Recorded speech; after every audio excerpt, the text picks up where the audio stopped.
আসসালামু আলাইকুম। আশা করি সকলেই ভালো আছেন।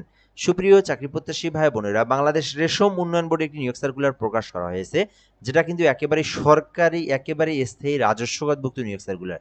যে সার্কুলারটাতে বাংলাদেশের যে কোনো জেলার, এখানে বলা হয়েছে বাংলাদেশের প্রকৃত নাগরিক মানে বাংলাদেশের 64 জেলার যে কোনো জেলার যে কোনো প্রার্থীরা আবেদন করতে পারবেন এবং অবশ্যই অনলাইনের মাধ্যমে এই আবেদনটা করতে হবে। তো এই বিশাল বড় নিয়োগ সার্কুলার সম্পর্কে আজকের ভিডিওর মাধ্যমে আমি আপনাদেরকে বিস্তারিত তথ্যগুলো জানাবো। যেখানে আবেদন করতে পদের নাম রয়েছে, পদের সংখ্যা, শিক্ষাগত যোগ্যতা। শুধুমাত্র এখানে আপনি দেখতেই পারতেছেন অনার্স পাস, ডিগ্রি পাশে আপনি 96টি পদ রয়েছে। এছাড়াও আপনি শুধুমাত্র এসএসসি পাশে, জাস্ট এসএসসি পাস, কোনো ধরনের অভিজ্ঞতার প্রয়োজন নাই, 43টি পদ রয়েছে। সম্পূর্ণ ভিডিওটা দেখার জন্য অনুরোধ করা হলো। সার্কুলারটা শুরু করার আগে আরেকটি গুরুত্বপূর্ণ বিষয় বলে রাখি, যারা ভিডিওটা আমাদের ফেসবুকের মাধ্যমে দেখতেছেন, জব প্লাস বিডি ফেসবুক পেজের মাধ্যমে, যদি আপনি এই পেজে নতুন হয়ে থাকেন পেজটি ফলো করে রাখবেন। আর আপনি আমাদের ইউটিউব চ্যানেলে নতুন হয়ে থাকলে, এম আর রায়হান হাসান এই চ্যানেলে নতুন হয়ে থাকলে সাবস্ক্রাইব করে রাখবেন। তাহলে কি হবে, বাংলাদেশের সকল নিয়োগ সার্কুলার আপনি আমাদের মাধ্যমে সবার আগে জেনে নিতে পারবেন।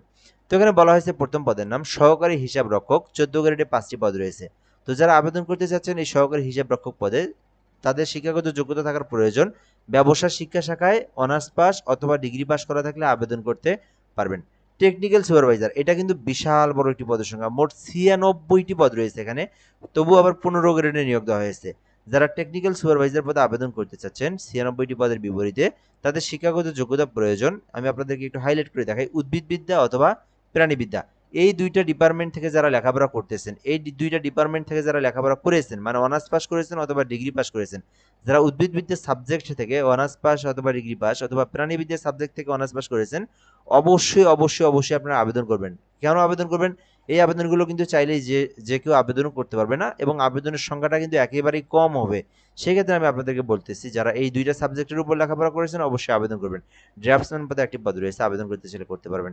এছাড়াও যারা কম্পিউটার সম্পর্কে পারদর্শী, কম্পিউটার চালাতে পারেন, অভিজ্ঞতা ভালো রয়েছে, এক্সপিরিয়েন্স রয়েছে, অফিস সহকারী কাম কম্পিউটার 18টি পদ রয়েছে, শুধুমাত্র ইন্টার পাস, এইচএসসি পাস করিয়ে আবেদন করা যাবে।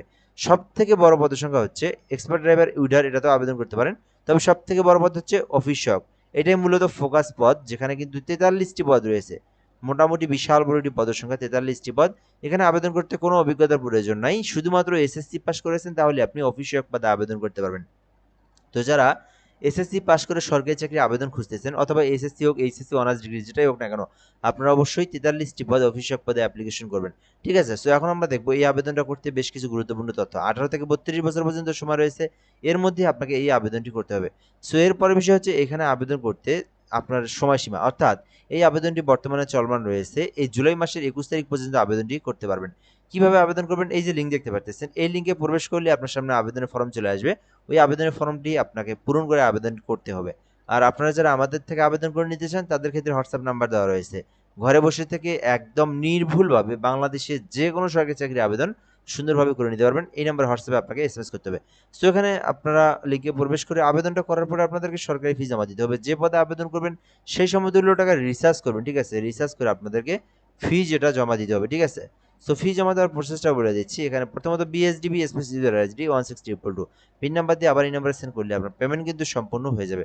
সো আশা করি বুঝতে পেরেছেন আজকের নিয়োগ সার্কুলার। এ পর্যন্ত আজকের ভিডিওটা। ধন্যবাদ, ভালো থাকবেন, আসসালামু আলাইকুম।